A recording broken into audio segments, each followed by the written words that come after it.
বেশ, আমরা আলোচনায় চলে আসি। জীবনানন্দ দাশের বিখ্যাত কবিতা, দারুণভাবে বিতর্কিত কবিতা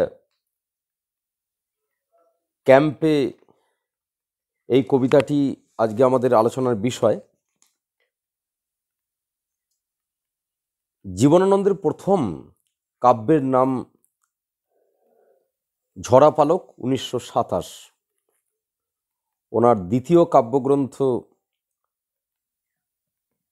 ধূসর পাণ্ডুলিপি, 1936। ক্যাম্পে কবিতাটি তার ধূসর পাণ্ডুলিপি কাব্যের অন্তর্গত। এই কবিতাটি ধূসর পাণ্ডুলিপি কাব্যের প্রকাশের পূর্বে এটি বিখ্যাত সেই সময়কার পত্রিকা সুধীন্দ্রনাথ দত্ত সম্পাদিত পরিচয় পত্রিকায় তার প্রথম বর্ষের তৃতীয় সংখ্যা মাঘ 1338, জানুয়ারি 1932 খ্রিস্টাব্দে এই কবিতাটি প্রথম প্রকাশিত হয়। জীবনানন্দের কবিতাটি পরিচয় পত্রিকায় প্রথম বর্ষের তৃতীয় সংখ্যায়, অর্থাৎ বিখ্যাত পরিচয় পত্রিকা তখন এই সবেমাত্র প্রথম বছর প্রকাশিত হচ্ছে তৃতীয় সংখ্যা সেই পত্রিকার। আর সেই তৃতীয় সংখ্যায় মাঘ, মানে মাঘ মাসে যে সংখ্যা বের হয়, মাঘ 1338, অর্থাৎ জানুয়ারি 1932, এই পরিচয় পত্রিকায় জীবনানন্দের এটি কিন্তু প্রথম প্রকাশিত কবিতা। দেখো, পরিচয় পত্রিকা এই নিয়ে তৃতীয় সংখ্যা বের হলো, আর জীবনানন্দের প্রথম কবিতা বের হলো পরিচয় পত্রিকায়। তাহলে 1932 খ্রিস্টাব্দে কবিতাটি পরিচয় পত্রিকায় বের হয়, আর 1936 খ্রিস্টাব্দে এটি ধূসর পাণ্ডুলিপি কাব্যের অন্তর্ভুক্ত হয়। এই কবিতাটি যখন পরিচয় পত্রিকায় বের হয় তখন কবির নাম দেখা যাচ্ছে শ্রী জীবনানন্দ দাশ। নামের আগে শ্রী আছে এবং দাস তালব্যস্যর জায়গায় দন্তস্য ব্যবহৃত হয়েছে। অর্থাৎ আমরা সবাই জানি যে জীবনানন্দের তাঁর কিন্তু পদবী হচ্ছে দয়াকার, তালব্যস্য, কিন্তু এক্ষেত্রে ক্যাম্পে কবিতাটি পরিচয় পত্রিকায় বের হওয়ার সময় কবির নামের পদবী কিন্তু দয়াকার, দন্তস্য। আমরা কবিতাটির তার পরিচয় বা পত্রিকা প্রকাশকালীন তথ্য আমরা বললাম। এই কবিতাটির এর যে পটভূমি, যে কাল পটভূমি, সেই পটভূমির ক্ষেত্রটি বলে নিই।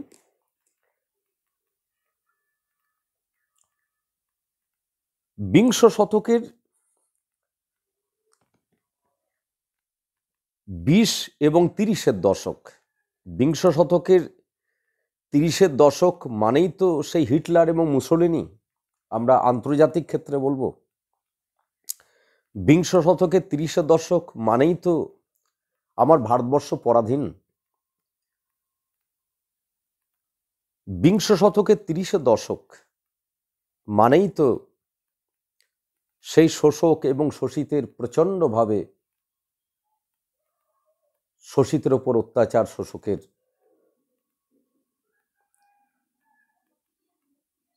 শোষণ কোন কালে ছিল না, কিন্তু শোষণের মাত্রা প্রচণ্ড হারে বেড়ে যাওয়া, সেটা 30-এর দশকের ক্ষেত্রে প্রবল আকার ধারণ করল। প্রসঙ্গক্রমে আমি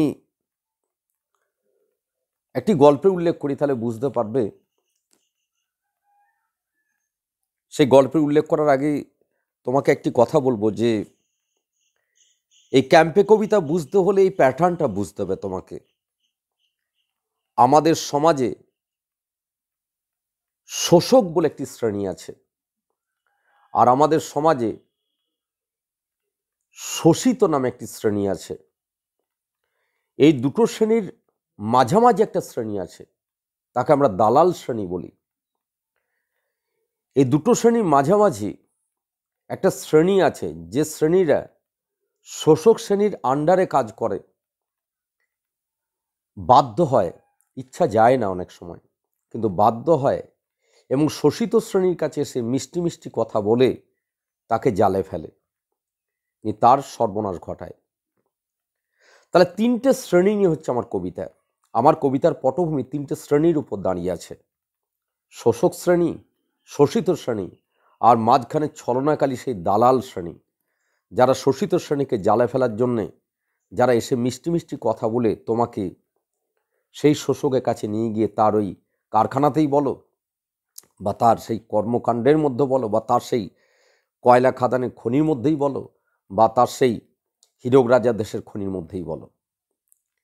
এই তিনটে শ্রেণী আমাদের সমাজে। প্রসঙ্গক্রমে বলে নিই, মানিক বন্দ্যোপাধ্যায় শিল্পী বলে একটি গল্প লিখেছিলেন, অসাধারণ গল্প। শোষিত এবং শোষক এবং মধ্যস্বত্বাভোগী, এই যে মধ্যস্বত্বাভোগী, এটা হচ্ছে দালাল শ্রেণী। শিল্পী গল্প নিবিড়ভাবে পড়লে দেখতে পাবে তোমরা, মিহির বাবু তিনি হচ্ছেন শোষক শ্রেণী, আর মদন তাঁতি এবং পাড়ার যে তাঁতি সম্প্রদায়, তারা হচ্ছে শোষিত শ্রেণী। তো তাঁতিরা বুঝলো যে আমরা আর মিহির বাবুর কাছে আমরা টাকা ধার নেব না, আমরা আর ওনাকে তাঁতের এই শাড়ি দেব না, কারণ মিহির বাবু আমাদের কাছে কম টাকায় শাড়ি কিনে বেশি টাকায় বিক্রি করে মুনাফা করে। তার মানে শোষিত শ্রেণী জাগছে। মিহির বাবু নিজে আসছেন না মদন তাঁতিদের পাড়াতে, মিহির বাবু তাদেরকে ম্যানেজ করার জন্য পাঠাচ্ছেন ভুবনকে। তাহলে মিহির বাবু হলেন শোষক, আর মদন তাঁতিরা বা তাঁতির পাড়ার ওই শ্রমজীবী মানুষরা তারা হলো শোষিত। আর এই ভুবন যে এসে মদন তাঁতিদেরকে, তাদেরকে লোভ দেখাবে, তাদেরকে বিভিন্ন প্রলোভন দেখাবে, এবং তারা যদি সেই জালে পড়ে, তখন মিহিরবাবুর কাছ থেকে ভুবন প্রফিট করবে। হয়তো ভুবন নিরুপায়, হয়তো ভুবনের বাড়িতে ছেলে অসুস্থ, হয়তো ভুবনের বাড়িতে স্ত্রী অসুস্থ, তাই ভুবন ইচ্ছা না থাকলেও এই পেশাটায় আসতে বাধ্য হয়েছে। তোমরা লক্ষ্য করবে, দেখবে আমাদের সমাজে দেখবে বেশ কিছু বড়লোক প্রচুর ধনী ব্যক্তি, তারা বড় বড় হোটেলে যায়, হোটেলে গিয়ে তারা যুবতী মেয়েদের সঙ্গে সঙ্গম করে টাকার জোরে। আর যে যুবতী মেয়ের সঙ্গে সে সঙ্গম করছে, সেই মেয়েকে অন্য কোনো ব্যক্তি প্রলোভন দেখিয়ে, ছলনা করে তাকে হোটেলের মধ্যে তুলে এনে সেই বড়লোকের হাতে সে পৌঁছে দিচ্ছে। তোমাকে আবার অন্য একটা স্তর দেখালাম, শোষক শোষিত। এখানে শোষক হলো ওই ধনী ব্যক্তি যে হোটেলে গিয়ে টাকা দিয়ে সেই যুবতী মেয়েকে সে কী করছে, ভোগ করছে। তাহলে যুবতী ওই মেয়েটি, ওই অসহায় ওই নারীটি, সে হলো শোষিত। আর মাঝে দালাল হচ্ছে সেই ব্যক্তি যে ওই মেয়েটিকে পলিসি করে, মেয়েটিকে ছলনা করে, মেয়েটিকে অন্য প্রলোভন দেখিয়ে বা অন্য কথা বলে তাকে হোটেলে নিয়ে গিয়ে সেই বড়লোকের তার হাতে তুলে দিচ্ছে। এটা আমাদের সমাজে আজও হয়, এটা আমাদের সমাজে ভবিষ্যতে হয়তো বা হবে। তাই ক্যাম্পে কবিতাকে প্রথমেই তার পটভূমিকে তোমাকে বুঝে নিতে হবে। সাম্প্রতিককালে অনির্বাণ, বিখ্যাত অভিনেতা, খুব বড় মাপের গায়ক, তিনি একটি সিনেমা নির্দেশনাও করেছেন। সাম্প্রতিককালে একটা ওয়েব সিরিজ বের হয়েছে শেক্সপিয়ারের ম্যাকবেথকে অনুসরণ করে, একদম সাম্প্রতিককালে। তো সেই ওয়েব সিরিজে নাম হচ্ছে মন্দার। সেই মন্দারে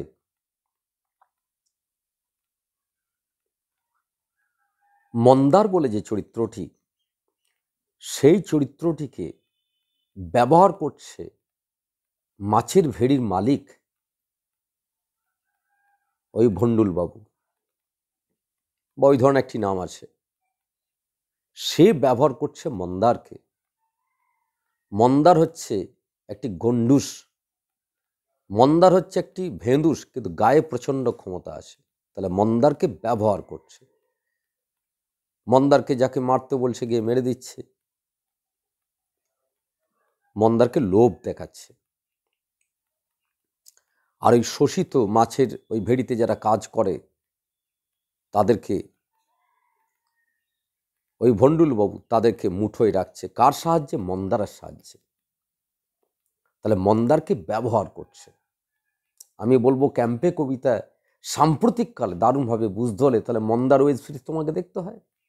তুমি দেখতে পাবে যে কিভাবে মন্দারকে ব্যবহার করছে সেই মাছের ভেড়ির মালিক। আর শোষিত নিপীড়িত এই সমস্ত মাছের ভেড়িতে যারা কাজ করে তারা যখনই আন্দোলন করতে আসছে তখনই মন্দারকে পাঠিয়ে দিচ্ছে তাদেরকে শায়েস্তা করতে। তাহলে সেই মাছের ভেড়ির মালিক সে ভণ্ডুসবাবু তিনি শোষক, আর ওই মাছের ভেড়িতে যারা কাজ করছে, যারা জাল টানছে, যারা মাছ ধরছে তারা হচ্ছে শোষিত। তাহলে মন্দার হচ্ছে সেই দালাল হয়ে গেল, সে ভণ্ডুসবাবুর তিনি দালাল হয়ে গেলেন। আমরা এই তিনটে শ্রেণীকে আমরা বলবো পটভূমি হিসেবে তুমি দেখো ক্যাম্পে কবিতার, তবেই ক্যাম্পে কবিতা তুমি বুঝতে পারবে। ক্যাম্পে কবিতায় হরিণ টরিণ ওগুলো কিছুই নয়, ওগুলো বাহ্যিক অর্থ। আমরা কি পটভূমি যে ক্ষেত্রটি বিন্যাস করলাম সেই বিন্যাসটি তোমার মাথায় ঢুকেছে? শোষক, শোষিত, মধ্যস্বত্বভোগী বা দালাল শ্রেণী। এই সমাজে আরেকটি শ্রেণী আছে, সেই শ্রেণী অন্যায় দেখে, এই অন্যায় দেখে কষ্ট হয় তাদের, কিন্তু প্রতিবাদ করার মতো তাদের সাধ্য থাকে না। তখন তারা বিষাদ ভারাক্রান্ত হয়ে যায়।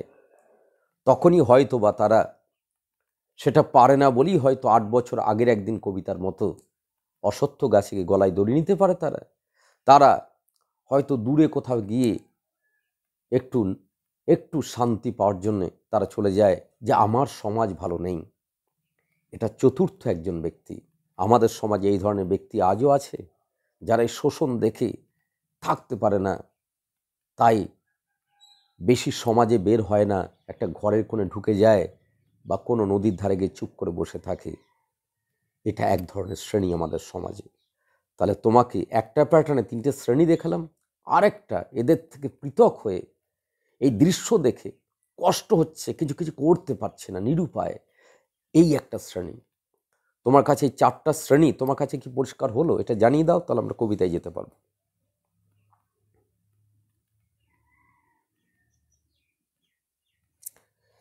এবার আসছি আমরা কবিতার মধ্যে।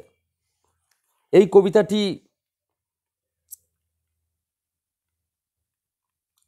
আমরা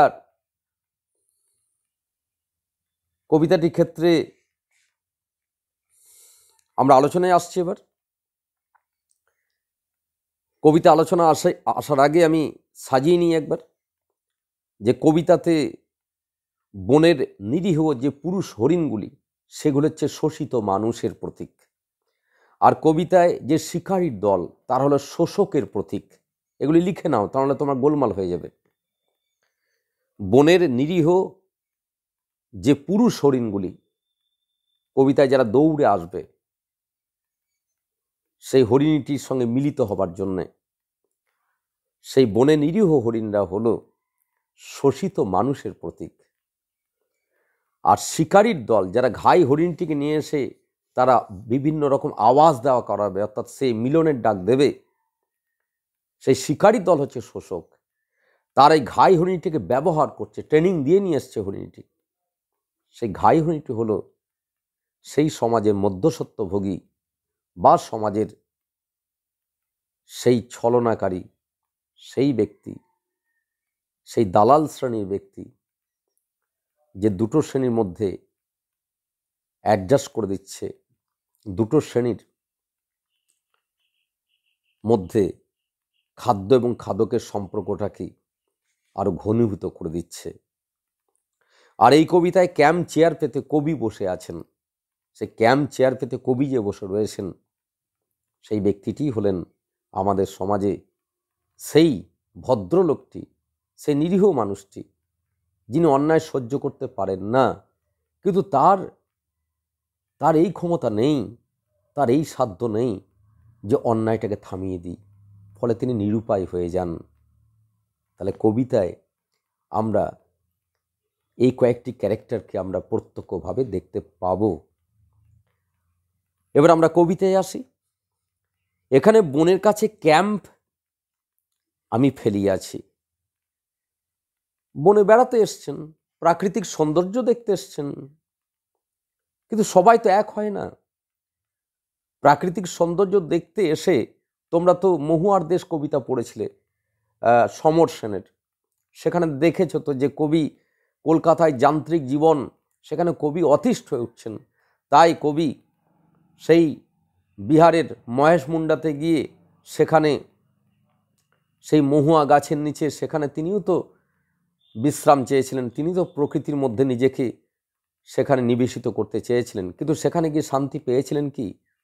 সকালে উঠে দেখলেন যে এ কাদের সেই জীবিত শব্দে হেঁটে হেঁটে যাচ্ছে, এ কাদের কঙ্কাল সারদে হেঁটে হেঁটে যাচ্ছে। আমি তো প্রকৃতির সৌন্দর্য দেখতে এলাম, কিন্তু এরা কারা? এদের গায়েতে যে ধুলোর কলঙ্ক, এরা মাটির তলা থেকে উঠে এসেছে, অর্থাৎ কয়লা খাদানে তারা সারা রাত ধরে তারা কাজ করছে।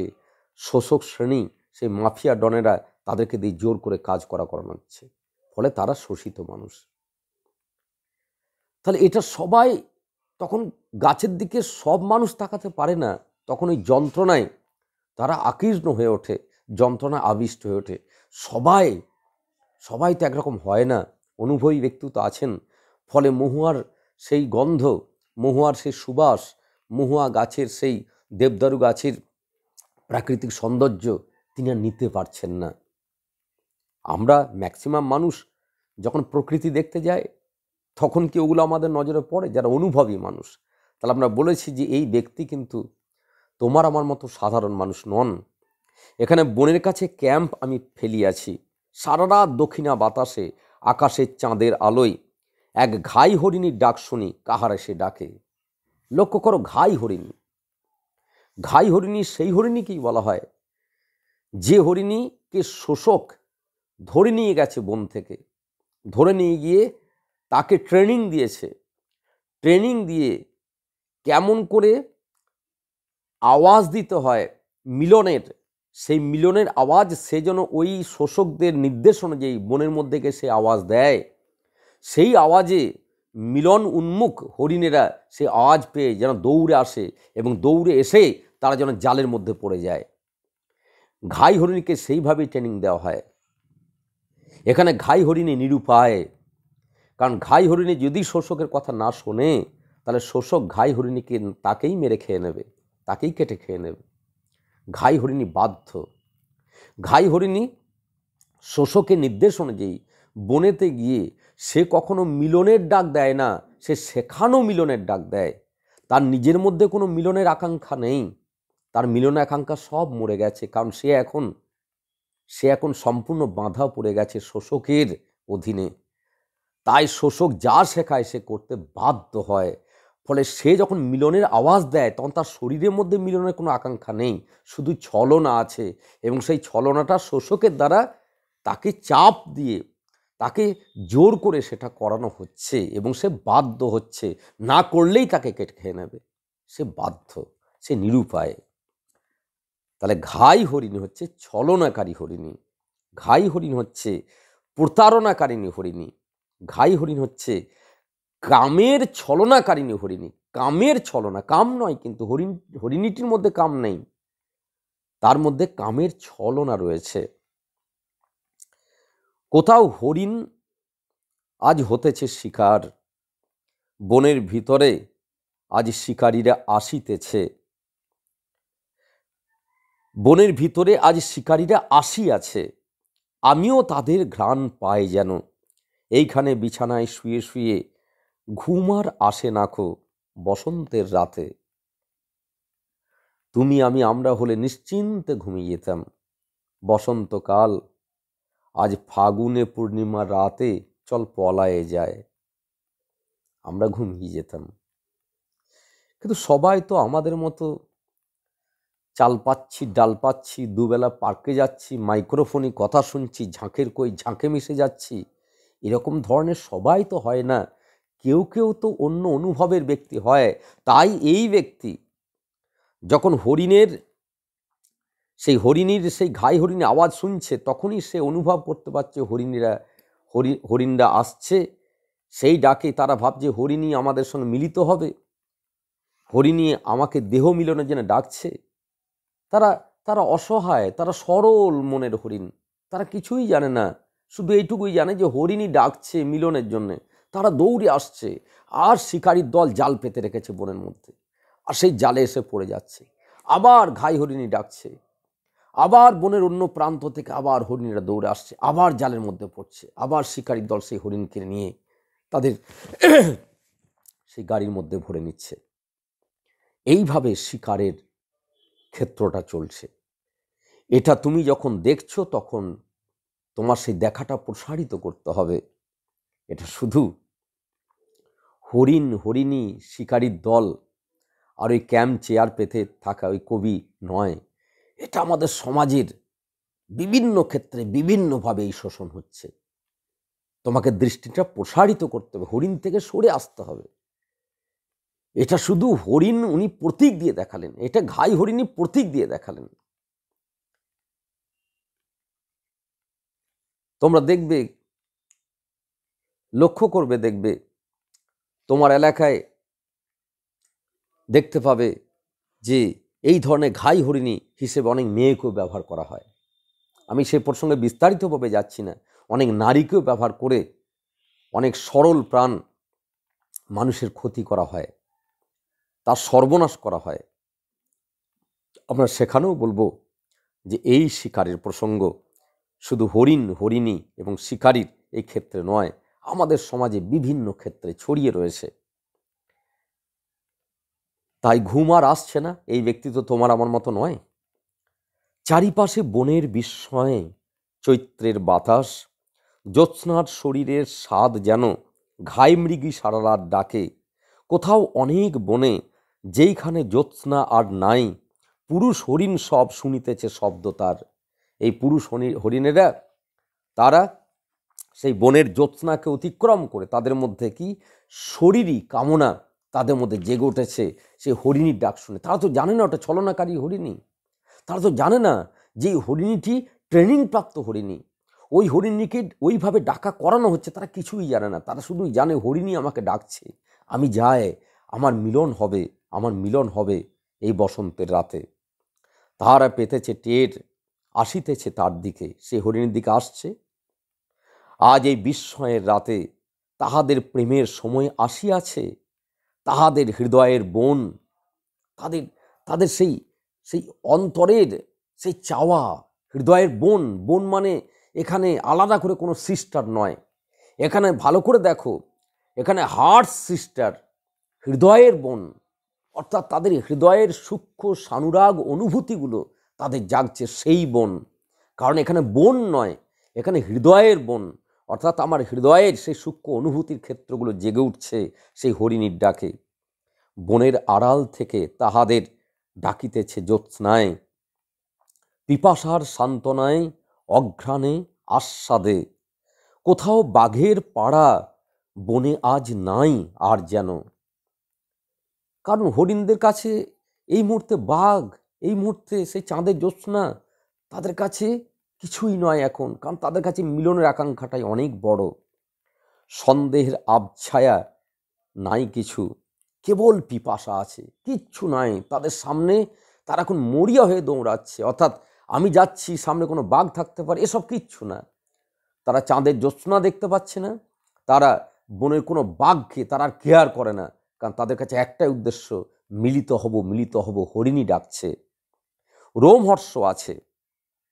মৃগীর মুখের রূপে হয়তো চিতারও বুকে জেগেছে বিস্ময়ে, মৃগীর মুখের রূপে হয়তো চিতারও বুকে জেগেছে বিস্ময়ে। আজকে সেই মৃগী, সে যে ডাক দিচ্ছে, এটা তো ছলনাকারী ডাক, ফলে সেই তো একটা চিতা হয়ে গেছে এখন। লালসা, আকাঙ্ক্ষা, সাধ, প্রেম, স্বপ্ন স্ফুট হয়ে উঠিতেছে সব দিকে।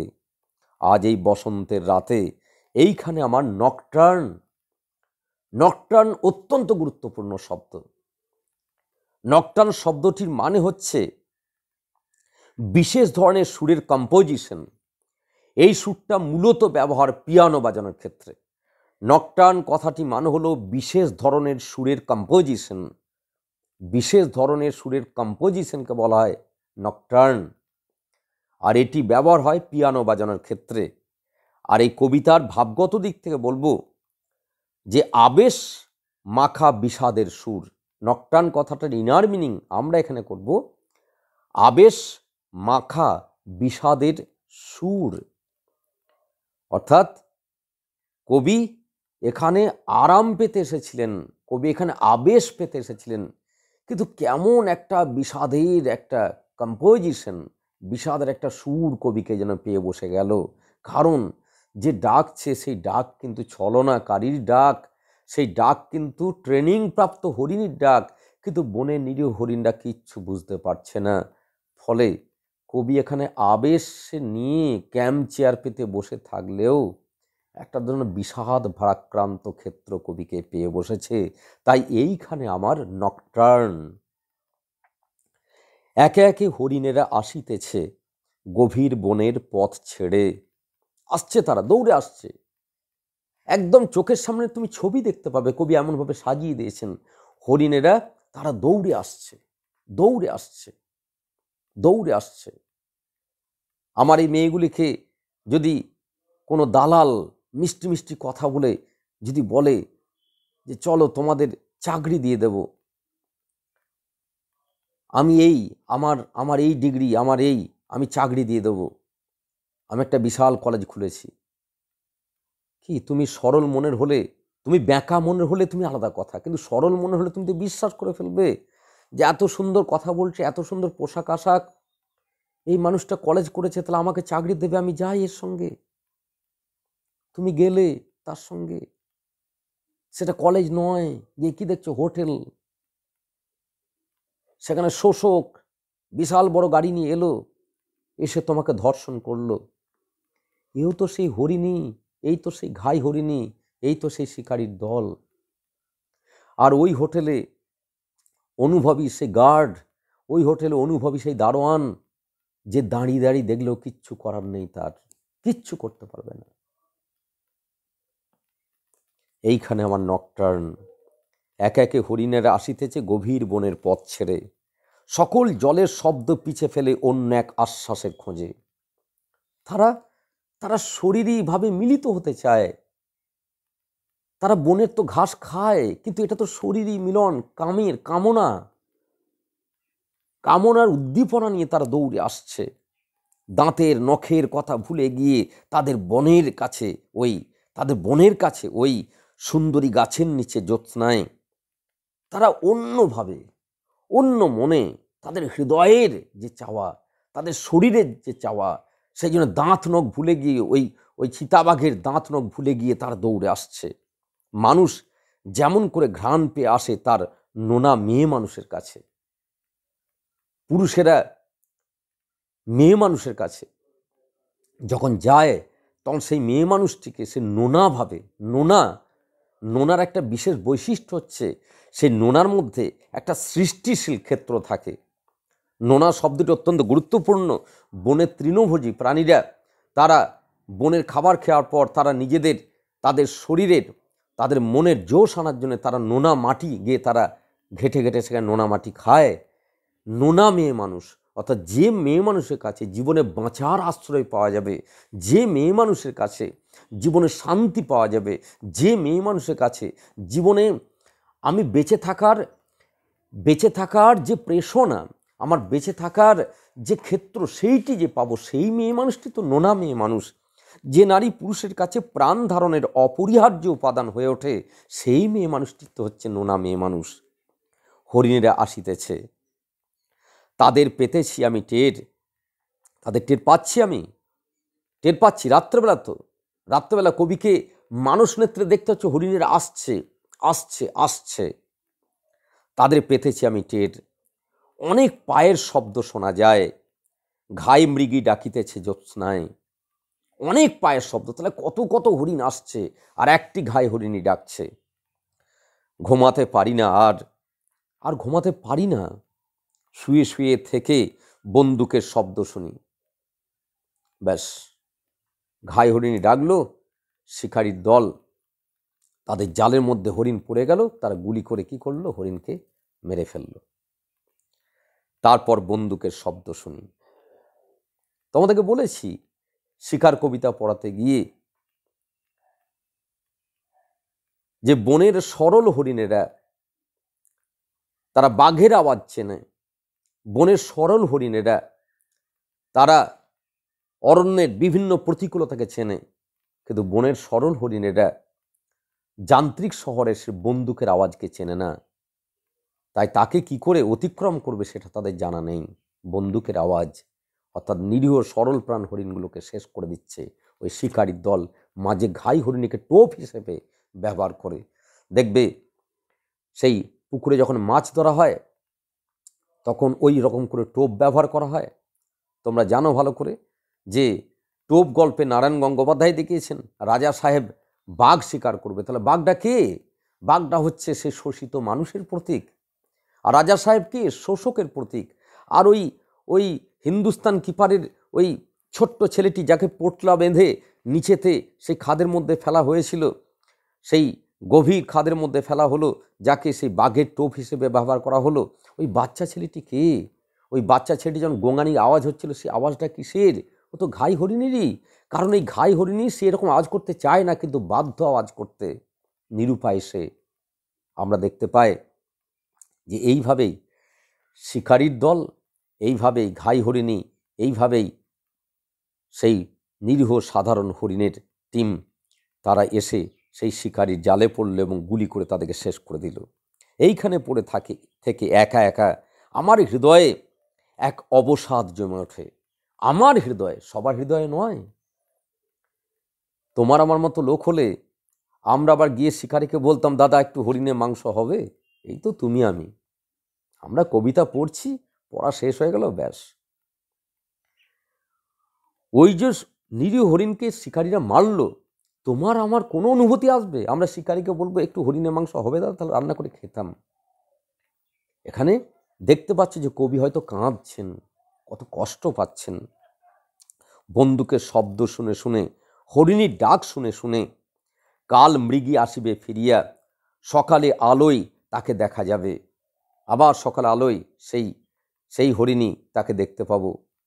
সেই সুন্দর, সেই বাদামি রঙের সেই হরিণীকে দেখে তো মনে হবে না যেই হরিণী শিকারীকে কতগুলো শিকার করিয়ে দিল। পাশে তার মৃত সব প্রেমিকেরা পড়ে আছে। ওই হরিণীর পাশেই তো মৃত প্রেমিকরা পড়ে রয়েছে। অর্থাৎ ওই হরিণীর কাছে তারা প্রেমিক না হতে পারে, কিন্তু ওই হরিণগুলো তাকে প্রেমিকা ভেবেই তো এসেছে। ওই হরিণীর শরীরে তাদের প্রতি কোনো রকম শরীরী প্রেম না থাকতে পারে, কিন্তু হরিণগুলি তার ডাকের আওয়াজ শুনে তাদের মধ্যে শরীরী প্রেম জাগার জন্যেই তারা তো এসেছে। তাহলে ওই ঘাই হরিণীর মধ্যে টোটালটাই ছলনা, এবং সেই ছলনার রাস্তায় সে যেতে বাধ্য হয়েছে। কারণ শিকারীর দলের অর্ডার না মানলে, তাদের নির্দেশ না মানলে, তাদের ট্রেনিং অনুযায়ী না চলে তাকেই তো কেটে খেয়ে দেবে। সে প্রথম কথা কার কথা ভাববে? নিজের কথা।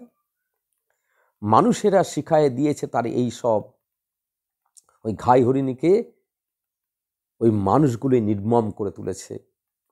ওই দালাল শ্রেণী ছিল না, সে বাধ্য হয়েছে শোষকের জন্যে। হয়তো শোষক তার নিজের স্ত্রীকেই আটকে রেখে দিয়েছে। একটা হিন্দি ফিল্মে দেখছিলাম যে একজন পুলিশ ইন্সপেক্টর, তিনি সৎ ইন্সপেক্টর, তিনি ভালো ভালো কাজ করতে চান। আর সেই ইন্সপেক্টর তিনি যখন সমাজে ভালো কাজ করতে যাচ্ছেন, তখন এলাকার যে দুর্ধর্ষ, যে বড়লোক বা ধনী ব্যক্তি, দুর্ধর্ষ সে সেই খারাপ কাজগুলো করছে এবং সেগুলি বাধা দিচ্ছে তার অন্যায় কাজে, তখন সে প্রথম কোন কাজটি করলো? তার স্ত্রীকে তুলে নিয়ে চলে গেল। সেই ব্যক্তি সেই স্ত্রীর টানেই কিন্তু সেই বড় লোকের ঘরের ওখানে গিয়ে সে অন্যায় কাজগুলি করতে বাধ্য হচ্ছে। আমরা বলবো যে ওই পুলিশ এরপর গিয়ে যখন সাধারণ মানুষের উপর অত্যাচার করবে ওনার নির্দেশে, ওই পুলিশটি এবার যখন সেই শোষকের নির্দেশে যখন সমাজের বুকে যারা ন্যায় করছে তাদের উপর অন্যায় করে তাদেরকে সেই পুলিশ যখন তাদেরকে বিভিন্ন কেস দেবে, তাদেরকে বিভিন্নভাবে অত্যাচার করবে, তখন এই পুলিশটি হয়ে গেল ঘাই হরিণী না? সে নিরুপায়, সে চায় না এরকম কাজ করতে, কিন্তু উপায় নেই তার, না করলে তাকেই মেরে দেবে, না করলে তার সংসারটা মেরে দেবে। তাহলে ওই পুলিশটা হচ্ছে ঘাই হরিণী। আমি আমার সমাজে কাতারে কাতারে দেখতে পাই এরকম ঘাই হরিণী। তুমিও দেখতে পাবে, তুমি চেষ্টা করো, তুমিও দেখতে পাবে যে অনেক পুলিশ অফিসার সৎ, অনেক পুলিশ অফিসার তারা তাদের ডিউটি করতে চায়, তাদেরকে করতে দেয় না অন্য শ্রেণী। তখন সে বাধ্য হয়, কারণ তার কাছে তো নিজের ফ্যামিলিটাই আগে, তার কাছে তো সে আগে, তবে তো অন্যের কথা ভাববে সে। তখন সে একটা হয়ে যায় কি ঘাই হরিণী। আমার খাবার ডিশে হরিণের মাংসের ঘ্রাণ আমি পাবো, এটা উনি সহ্য করতে পারছেন, আমরা পারবো। মাংস খাওয়া হলো তবু শেষ হলো আমাদের হয়। অনুভবী ব্যক্তিদের, যারা অন্তর্দ্বন্দ্বে বিক্ষুব্ধ হয়ে ওঠেন, যারা শক্তি চট্টোপাধ্যায়ের সেই অবনী হয়ে ওঠেন, তারা কিন্তু পারেন না। সেই জন্যে জিজ্ঞাসা চিহ্ন, মাংস খাওয়া হলো তবু শেষ, কেন শেষ হবে? কেন এই মৃগদের কথা ভেবে ব্যথা পেতে হবে?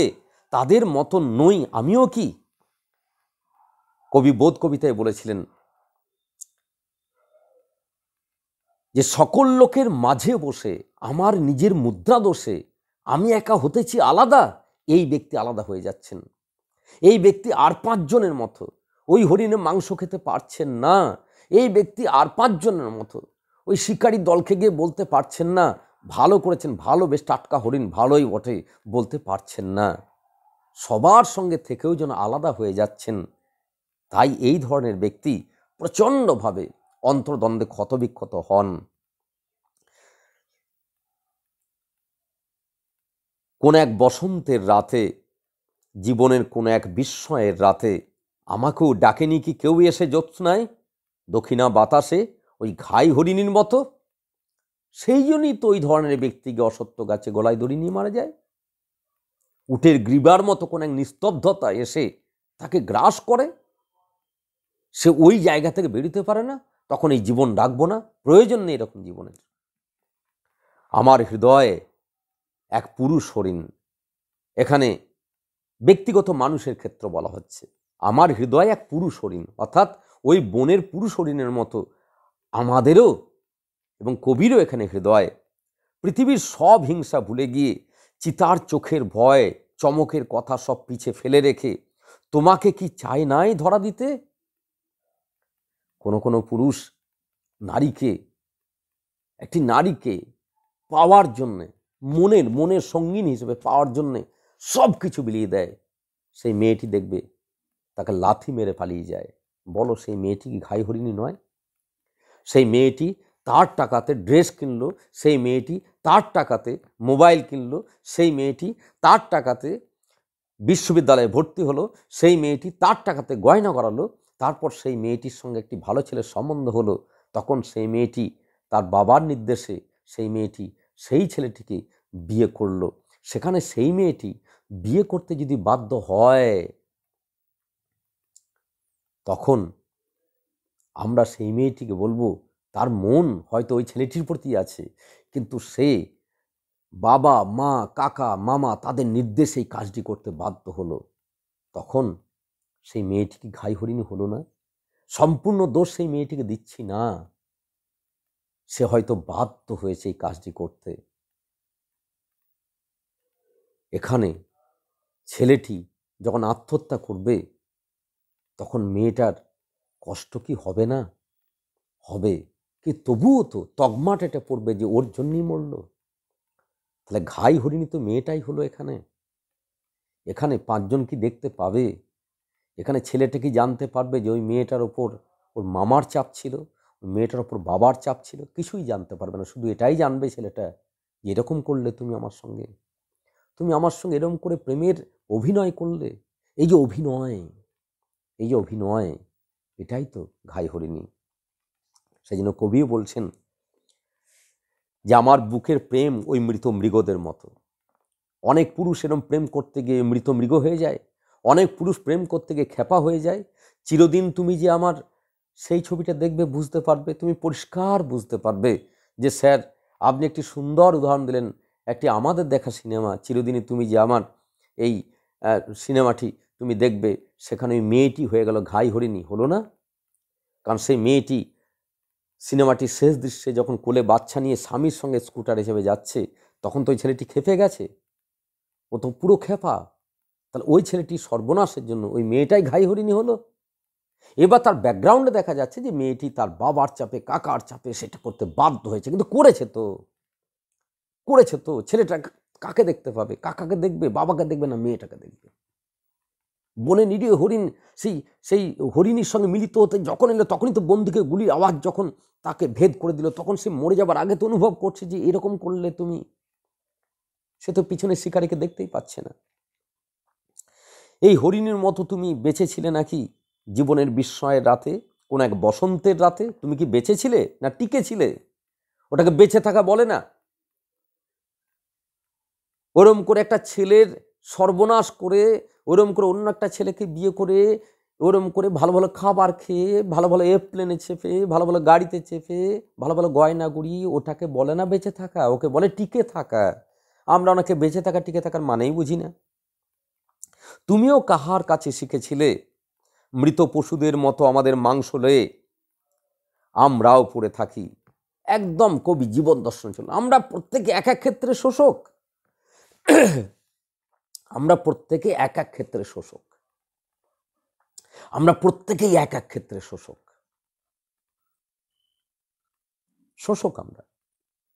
আমরা শোষক। আমাদের সৃষ্টি প্রক্রিয়ায় আমরা শোষক, আবার আমরাই শোষিত। হয়তো আমি কোনো ক্ষেত্রে শোষিত, আবার আমি অন্য ক্ষেত্রে শোষক। হয়তো দেখা যাচ্ছে যে তোমার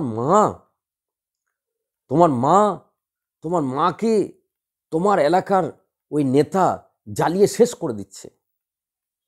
ওই এলাকার প্রভাবশালী ব্যক্তিরা তোমার মাকে প্রচণ্ডভাবে, তোমার মাকে শোষণ করছে। তাহলে তোমার মা হলো শোষিত, আর ওই নেতা বা ওই শোষক, ওই ব্যক্তি হলো সেই শিকারীর দল। কিন্তু তোমার দাদার যখন বিয়ে হলো, সেই বিয়ে হওয়ার পর তোমার বৌদিকে কন্টিনিউ অত্যাচার করছে কি? তোমার মা। তাহলে তোমার মা আবার হয়ে গেল শোষক, আর তোমার বৌদি হয়ে গেল শোষিত। আবার তোমার বৌদি যখন অবিবাহিত ছিল মায়ের বাড়িতে, তখন তোমার বৌদি তার নতুন বৌদিকে, অর্থাৎ তার দাদার বউকে মায়ের সঙ্গে জোটবদ্ধ হয়ে সেও বিরাট অত্যাচার করেছে। তখন সেই বৌদি ছিল শোষিত, আর তোমার ওই বৌদি অবিবাহিত সময়ে যে কাণ্ড কারখানা করেছে, সেটাও তো বলবো শোষক। আবার তোমার ওই দাদার স্ত্রী, সে বিয়ের আগে সে একটি ছেলের সঙ্গে চুটিয়ে প্রেম করেছে, তারপর সে তোমার দাদাকে বিয়ে করেছে। তাহলে তোমার এই বৌদি তো ঘাই হরিণী, মানে শোষকের দলের মধ্যেই পড়ে। তাহলে আমাদের নিরন্তর জীবনের ক্ষেত্রে কখনো আমরা শোষক, কখনো আমরা শোষিত, আমরা কখনো ঘাই হরিণী। আমরা জীবনে কোনো পর্বে গিয়ে শোষক, জীবনের কোনো পর্বে সে শোষিত, জীবনে কোনো পর্বে ঘাই হরিণী। কবি অনেক বিস্তারিত ক্ষেত্রে চলে গেলেন।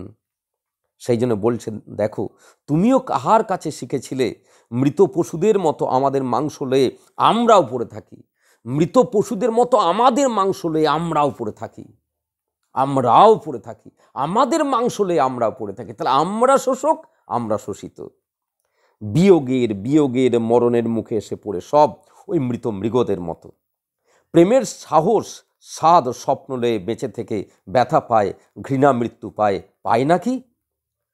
দোনলার শব্দ শুনি, ঘাই মৃগী ডেকে যায়, আমার হৃদয়ে ঘুম আসে না খো একা একা শুয়ে থেকে। অনুভবী ব্যক্তি ঘুমোতে পারে না, অনুভবী ব্যক্তি ঘুমাতে যায়, ঘুমাতে পারে না নিজের পার্সোনাল জায়গা থেকে নয়। আমার সমাজে এই কাণ্ড কারখানা চলছে, আমার সমাজে এইভাবে নিরন্তর শোষণ চলছে, ফলে তারা ঘুমাতে পারে না। স্ত্রী পাশে থাকলেও, সন্তানের তার সেই পিতৃ স্নেহ সন্তানের প্রতি থাকলেও, স্ত্রীর প্রতি প্রেম থাকলেও সামগ্রিক জীবন ভালো নেই, ফলে তারা ঘুমাতে পারে না। ক্যাম্পের বিছানায় রাত তার অন্য এক কথা বলে, যাহাদের দোনলার মুখে আজ হরিণেরা মরে যায়, হরিণের মাংস হাড় স্বাদ তৃপ্তি নিয়ে এলো যাহাদের ডিশে, তাহারাও তোমার মতন, তাহারাও তোমার মতন। ওই শ্রেয়সী বাজারে মাংস কিনতে গিয়ে বলছে যে, বাবা বাবা ওই মাংসটার না ওই জায়গাটা কেটে দিতে বলো। শ্রেয়সী সে তৃপ্তি করে যে মাংসটা খাচ্ছে, ওই শ্রেয়সী যখন মাংসটা খাচ্ছে তখন শ্রেয়সী শোষক, আর এই মাংসটা যে প্রাণী খাচ্ছে সেটা শোষিত। কিন্তু শ্রেয়সীর মাংসটাও খাবে শ্বশুর বাড়িতে, তখন শ্রেয়সী হয়ে গেল কি শোষিত, অন্যজন শোষক। তুমি ডিশে করে যার মাংসটা খাচ্ছ, তোমাকে ভাবতে হবে আমারও মাংসটা কেউ না কেউ খাবে। কি অসাধারণ কবির, কি অসাধারণ বিস্তারিত তার উপলব্ধি, যে তুমি ভেবো না যে এক পৌষে শীত চলে যায়, তুমি ভেবো না যে আমি প্রফিট করে বেরিয়ে গেলাম। তুমি যে প্রফিট করে বেরোলে, তুমি যে ওই বাজারে খদ্দেরকে যে ঠকালে, তুমি যে লোককে শোষণ করে টাকাগুলো ইনকাম করলে, দেখবে নার্সিংহোমে ডাক্তার তোমার বিল বাড়িয়ে তোমাকে শোষণ করে নিচ্ছে। কি হচ্ছে? তুমি কোথাও শোষক, তুমি লোককে কোথাও কাটমানি খেয়ে তুমি প্রচুর টাকা ইনকাম করলে, আর ওখানে ডাক্তার কি করলো, সব 2 নম্বরই বিল বানিয়ে করোনার সময় তোমার কাছে লাখে লাখ টাকা নিয়ে নিল। তাহলে তুমি এক জায়গা শোষক, অন্য জায়গা তুমি আবার কি শোষিত। তাহলে ডিশে করে যে মাংসটা খাচ্ছ, তুমি নিজেও সেই মাংসটা কখনো কখনো বা জীবনে কোনো একটা পড়বে, তাহারাও তোমার মতন। ক্যাম্পের বিছানায় শুয়ে থেকে শুকাতেছে তাদেরও হৃদয়ে কথা ভেবে, কথা ভেবে ভেবে। এই ব্যথা, এই প্রেম সব দিকে রয়ে গেছে, কোথাও ফড়িংয়ে কিঠে মানুষের বুকের ভিতরে, আমাদের সবের জীবনে ব্যথা আছে, যন্ত্রণা আছে, কিন্তু তবুও কবি শেষ পর্যন্ত আশাবাদী। কবি নিরাশাবাদী নন। তবুও তার মাঝে যেটুকু প্রেম আছে, তবুও তার মাঝে ফাল্গুনের আকাশে যেটুকু চাঁদ আছে, সেটা নিয়েই আমাদের প্রেমের জীবনকে বাঁচিয়ে রাখার চেষ্টা করতে হবে। এটাই কবিতার শেষ বক্তব্য। অর্থাৎ জীবনানন্দ নিরাশাবাদী কবি নন। জীবনানন্দ নিরাশাবাদী হয়েও আশার সেই সূত্রটা দেখিয়ে দিলেন, যে প্রেম থেকে যেন বিচ্যুত হয়ে যেও না। অর্থাৎ সব প্রেমই কিন্তু ভেজাল নয়, সব হরিণীর ডাকই কিন্তু ঘাই হরিণীর ডাক নয়। বনের মধ্যে এমন অনেক হরিণী আছে যাদেরকে শিকারীরা চালনা করেনি। সব হরিণী ঘাই হরিণী নয়, সব প্রেমিকারা ছলনাকারিণী নয়। এমনও কিছু কিছু আছে যাদের ডাকটা কিন্তু অরিজিনাল, যাদের ডাকের মধ্যে কিন্তু কোনো ভেজাল নেই। কোথাও ফড়িংয়ে কিটে মানুষের বুকের ভিতরে, আমাদের সবের জীবনে বসন্তের জ্যোৎস্নায় ওই মৃত মৃগদের মতো আমরা সবাই, এই বসন্তের জ্যোৎস্নায় ওই মৃত মৃগদের মতো আমরা সবাই বেঁচে আছি। আবার সবাই কি সেই শোষকের কাছে আমরা মরে আছি, আবার আমরা কোনো জায়গায় শোষকের ভূমিকা নিয়ে অন্যজনকে শেষ করে দিচ্ছি। এইভাবে কবি দেখিয়ে দিলেন সমাজে বৃহৎ কাল প্রেক্ষাপটে এবং আমাদের জীবনে বিবর্তনের জায়গায়, যে আমরাও এক এক পর্বে, আমরাও কখনো শোষক, কখনো শোষিত, কখনো ঘাই হরিণী। আমরা কবিতা আলোচনা করলাম, তোমাদের কাছে কবিতার বৃহৎ কাল প্রেক্ষাপটে, বৃহৎ ক্ষেত্রতে তোমাদের কাছে পরিষ্কার হলো কিনা জানিয়ে দাও।